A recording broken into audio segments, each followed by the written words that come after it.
que inspira a gratidão, a busca por Deus e a certeza de que Ele é o refúgio seguro em tempos de angústia.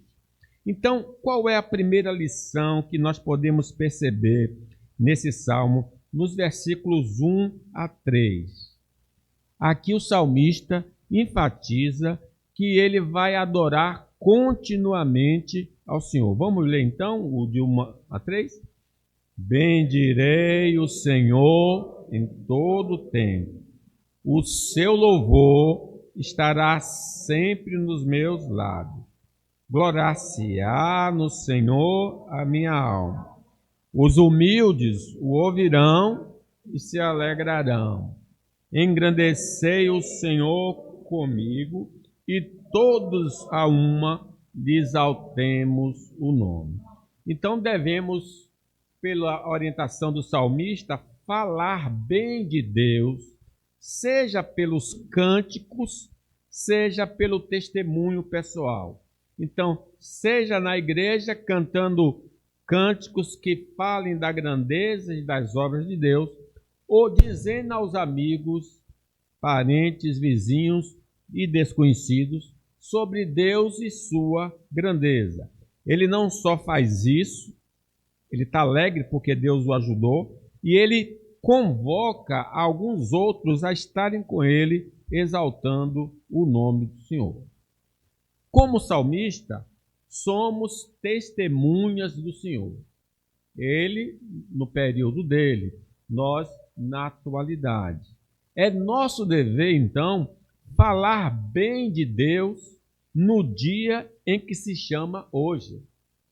Todo dia é o dia da gente dizer: o Senhor é Deus, o Senhor é bom, sua misericórdia dura para sempre.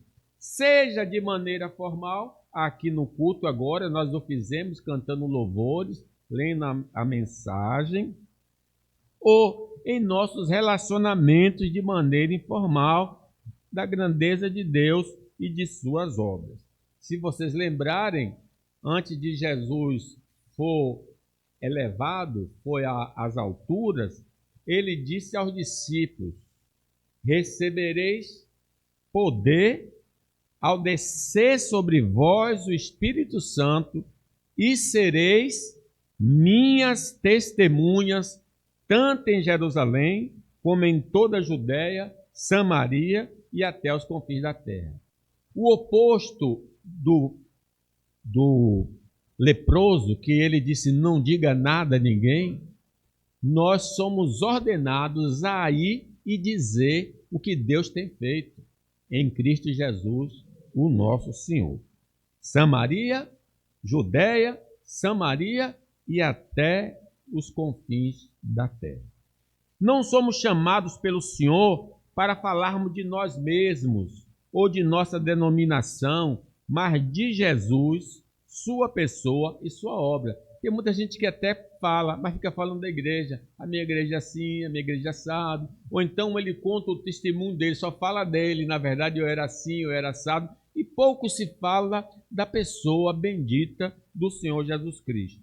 Quando o Senhor nos enviou ao mundo, disse: ide pelo mundo e pregai o Evangelho. O Evangelho é o poder de Deus para a salvação de todo aquele que crê. Pregar o Evangelho a toda criatura. Não é falando da denominação, não é falando de nós mesmos, mas é falando do Filho de Deus, que foi enviado ao mundo pelo Pai. Deus amou o mundo de tal maneira que deu seu Filho unigênito, para que todo que nele crê não pereça, mas tenha a vida eterna. E diz que eles, os apóstolos, tendo partido, pregaram em toda parte, cooperando com eles o Senhor e confirmando a palavra por meio de sinais que se seguiam. Então Deus só vai honrar a sua palavra, o seu evangelho, não a nossa proclamação segundo o nosso coração. Foi então através desse anúncio que o Império Romano tomou conhecimento da graça de Cristo. Imagine 12 homens não muito